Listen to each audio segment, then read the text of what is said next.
Greetings everyone, welcome to Advanced, and this game was played in Tata Steel's 2023 from the Rapid section. And here, this game is played by, with the black pieces, we have the Magician Divya Deshmukh. We are continuing with the Saga, and the Saga definitely ensues here. And we have already covered Game 1 and Game 2, where in Game 1, Divya was able to beat Harika, and next she was able to hold the World Chess Champion to a draw. I mean, 5 times World Chess Champion to a draw, that's absolutely crazy. And now she's facing Nino Batsiashvili at just 17 years of age, playing such spectacular opponents. I mean, this is a chance of a lifetime for her, and she's playing like it as well. And there was a story that revolves around where in the online chess Olympia that happened in 2020, I believe, here Nino Batsiashvili was playing against Divya, but Divya was winning that game, but unfortunately her internet got disconnected, and then they eventually what happened was basically that was a very important round, and it would have decided who would actually win the entire Olympiad. So that got disconnected. She lost, but the thing is that after they claimed, and both Russia and India were able to share the Olympiad, so that was a very nice story. But now they are facing each other again, and this is over the board chess, and it's going to be very insane. So without further ado, let's start with this game here. Nino starts with d4. We have d5 with Divya, c4, e6, and knight to c3. We have knight to f6, bishop to g5, and just going for bishop to e7. This is the queen's gamma decline, and here we have e3, now h6, pushing the bishop back, but bishop to h4, d captures on c4, and now just going for this bishop captures on c4. We have c5 immediately striking in the center. We have d captures, castles, and just going for knight to f3. So all developing moves, nothing new here. Queen captures was played by Divya, saying that it would be better for her if she's able to get the queens off the board, and she might be able to do something with the remaining pieces. Here just rook captures, bishop captures on c5, knight to e5, and just bishop to b4. And now just going for castles here. Nino b6, knight to b5, and now just going for a6, pushing the knight back, but knight to d6 comes, and those knights are looking very dangerous inside the position, because you're threatening this. You cannot just get the bishop being kept there, and it's going to be a little bit wild here once you're able to develop all those pieces. But now b5, pushing the bishop back, bishop to e2 and g5. And normally it's not a principal idea, I mean, to play on both sides of the board, but the thing is that if it works in this position, then why not? And here bishop to f3 first, a knight switch and souk here, attacking the rook. Rook needs to move, so here rook to a7, but now just comes this bishop to g3. And now what do you do here? Bishop caps on d6 was played. You have to eliminate one of those knights. Those knights are a bit too strong in the center of the board, and you don't want them inside your position where you are trying to actually develop your pieces and get your pieces to absolute perfect squares. And now rook captures on d6, bishop to b7, and in this position you could play a move like rook to c1. I mean, you can just continue to pile on the pressure, and your position would be very nice for white here. Bishop captures on f3. Now you play this g captures, king to h7, and after king to g2 you play knight to d7. And it seems like, you're asking for a lot of trades, but once the knight moves attacking the rook, knight again goes to a5. It's just that you annoy your opponent a little bit, and after a4 the position would be decent here. Let's just say not winning, not anything else, but you're just putting pressure. So or most likely you would have a decent position. But after bishop to b7 we have rook f to d1, and it's not a bad move, but still not the best one that the engine recommended. Here just bishop captures on f3, g captures, and rook to c7. So now I'm able to get the c file for my rook. In that line, c and both d and c files were covered by the rook, so I could not have anything in this position rather than a very passive b square. So other than that, that's why that line was better. Here just knight to g4. Now just comes knight captures, f captures, rook to c2, and now my rook gets some activity, and it would be very nice if you're able to actually build up on that. Here just rook to b6, but now just comes knight to c6, developing the knight. Now just going for rook captures on a6. The thing is that yes, your rook is very active and knight can get into the game, but the thing is that where are you going to be putting the knight, because that doesn't seem like a good move. And you have to develop another rook, and this bishop eyeing all of this, rook is eyeing this, your rook is another inside the position, and it's very stringent. It's very annoying when these pieces are there over the board, and you want to be able to develop and get the pieces into the game to appropriate squares. And now in this position here, rook to c8 was played by Divya, just doubling up the rooks and seeing and looking for an opportunity where she could climb on. Here a3 now, but now just comes rook caps on b2, and she gets the opportunity because here her opponent could have actually played a decent move to be able to defend the pawn and maybe push the pawn to b4, but the thing is that she blundered a pawn, and now it's going to be absolutely fine. Here rook to c1, but now pushing and pressuring that knight. Now what do you do here? Knight to e7, asking for a rook trade. Rook captures, knight captures, now rook to e8, very nicely pinning the knight. And now just rook to c2. Here rook to b8 was tried. Now just pressuring that pawn, and if you're able to get the pass pawn, that's going to be outside pass pawn, so it's going to be very nice. But here just f6, not worrying about anything. And with a move like bishop to d6, you're still holding very nicely in this position. The thing is that you don't want to allow e5, because your bishop would be stuck there for the rest of the game. You want that bishop to be able to defend that pawn once you push that pawn and capture this pawn. So here Once a move, you play rook to c6, bishop goes to b4, king to h7, rook caps on b5, and after knight to d6. This position is still holdable for black very decently. But the thing is that it's white who's going to be the one pushing, and you would be able to get out with a draw most likely, but still, it's going to be a long game, and yeah, that gets very annoying, honestly.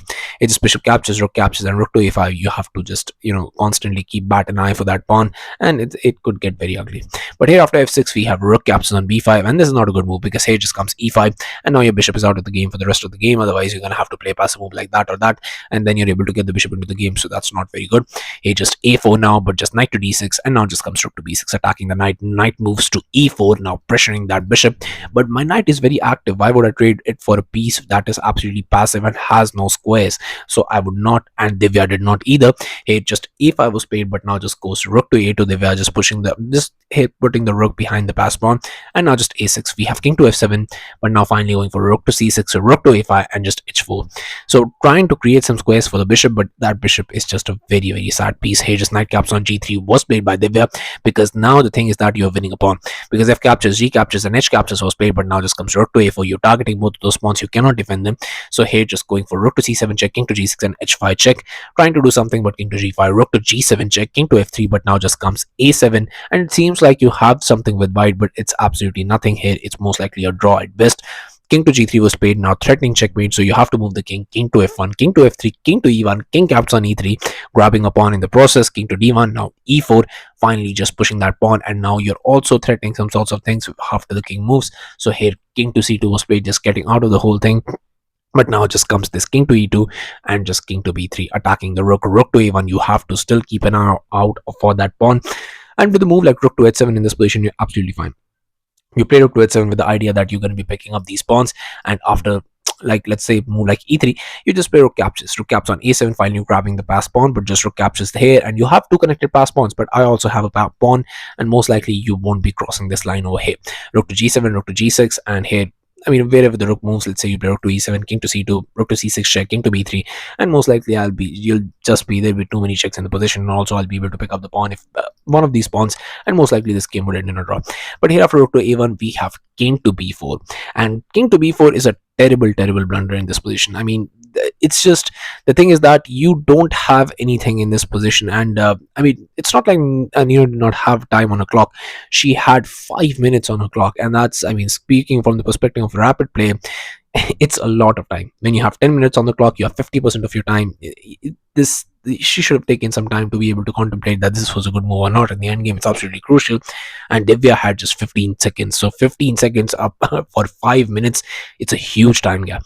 And she blundered, and she was not able to play the correct move, because now the thing is that it's winning for Divya, but she has to find this one move. Will she able to find it? But before that, will you be able to find it? So pause the video and try to find out the absolute best move in this position that Divya did not miss, because she's in her top form.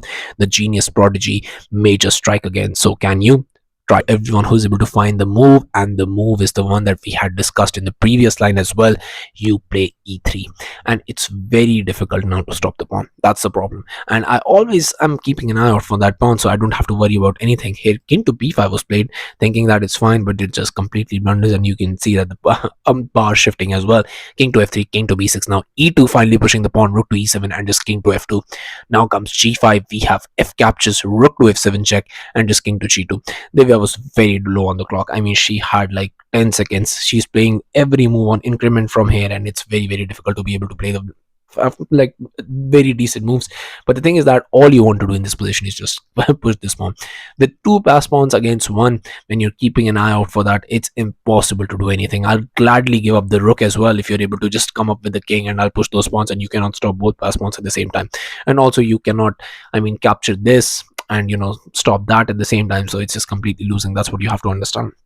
So here after rook to e7, we have king to f3, king to b7, g4 was played, rook to f7, king to g2, and now there's going to be a lot of checks. Rook to e7, if you play king to f3, king to b6, g3, and king to b5, g2, it's completely winning. As I told you, just push those pawns to victory. But hey, Divya was low on time, so here king to f2 was played, rook to f7 check, king to f3, rook to e7, king to d2, rook to d7, king to c2, and after this, after so many checks here in this position, just going back to it, and now Divya realizes this, that this is just, I mean, She obviously did know that it's winning, but now she realized that it's absolutely crushing, because here she goes g3, and g3 is completely winning. Rook to a6 was played, but just rook captures, king captures, and g2. White will get the queen first. So here a8 queen was played, but just g1 queen, and here queen to d5. But still, queen to e3, queen to d6, queen to g5, and queen to g6 was played.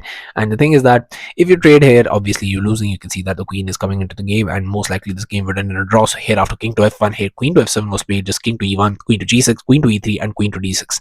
But after king to f1, here another check, but blocking by the queen this time. Queen caps on h6 was played, finally grabbing the pawn and maybe trying to push this pawn. But now you have two queens over the board, and it's completely losing. And it's also a mate in 6 move. So if you're able to find that out, you can do that for yourself. I'll just show you now. You go once black plays the perfect move, which is queen to d6. Now you go queen to a1 check, king to b5, queen to f5 check first, nicely cutting the king off from both the flanks. Here you cannot do anything, you have to come up the board, and if you go back here, then the queen comes in, and yeah, they're just mating in you're just getting mated in less moves. So let's say you play queen to f5 blocking, queen to d7 check, king moves, queen to a2 check, king moves, queen d to a4 check first, and now you create this kind of triangle here. Once the king moves here, this would be checkmate. So that could have been possible, obviously, but Divya is very low on the clock. And it's the thing with rapid here, once you get very low on the clock in rapid, it just it just turns basically to a bullet game. I mean, less than even a bullet game. Basically, you're playing hyper bullet, and that's just very difficult. But you do get in some prepositions like 10 seconds increment. But if you don't have increment, then like the time format that there was in EWC, that was very difficult. Queen to c6 now. Here just queen to a2 check, king to b7, queen to b4 check, king to c8, queen to g8 check. But after king to d7, here queen to f7 check was played, king to c8, and I'm sure you can all see the checkmate. This is queen to f8, and the checkmate did appear on the board. And after move 83, really an incredible grind by 17-year-old Divya, just trying to push the game to complete victory, and was able to deliver this very nice checkmate to Nino Batsiashvili. Maybe just also trying to go for that revenge of the online Olympiad, where India was clearly winning and would have won if it wasn't for the disconnection that happened. But yeah, still those things don't matter that very much, and I'm sure she must not even be thinking about it. I'm just contemplating about this. But really a spectacular play. Out of the 3 rounds that we have covered, she has a 2.5 score. I mean, holding Juvenj into a draw, first beating Harika. That's a spectacular play by 17-year-old genius prodigy. I mean, she's playing spectacular chess, pushing every game for a win, and that definitely shows in her play here. I mean, with these opportunities these prodigies get at the very early age, even people and the sponsors are able to recognize that, once you're playing like this, I mean, they know at just 17 years of age, if you can play like this, you're definitely bound to become one of the best, one of the absolute legends, like you did, like Tal, like Capablanca, like Morphy, and they can understand. And I mean, everyone would be seeing the talent that Divya here is. And can you believe it, that was 2 years ago, and even now the rating difference between that happened in 2023, the rating difference between them is like roughly 150 points. So Divya is playing an opponent 150 points rated ahead than her, and beating them like this is just it's just an amazing feeling, honestly. And that is the reason why these prodigies definitely deserves a chance to be able to play in these kinds of tournaments, because they can perform really well and show, I mean show to the rest of the world that they are absolutely capable of amazing talent. Because after this, she went on to win so many things: the Olympiad, the under 18 national, Asian continental, here just going at it at the World Cup as well, and now FIDE Swiss, and she's been playing in the World Cup. I mean, this is just, I can just list so many things. I mean, having 35 plus medals is just, I mean, it says enough that you have done so spectacularly. But amazing play by her. Like here, she has shown her potential. Hopefully she goes to the candidates, wins the candidates, and shows her potential there at the World Chess Championship as a challenger, and wins the entire event. It would be an amazing feeling to be able to hold the World Chess Championship at just 19 or 20 years of age. That would be absolutely spectacular, and definitely she's the one to watch out for in the candidates. And what I can say is basically this is definitely a World Chess Championship in a World Chess, but I can basically say this is definitely a World Chess champion in the making.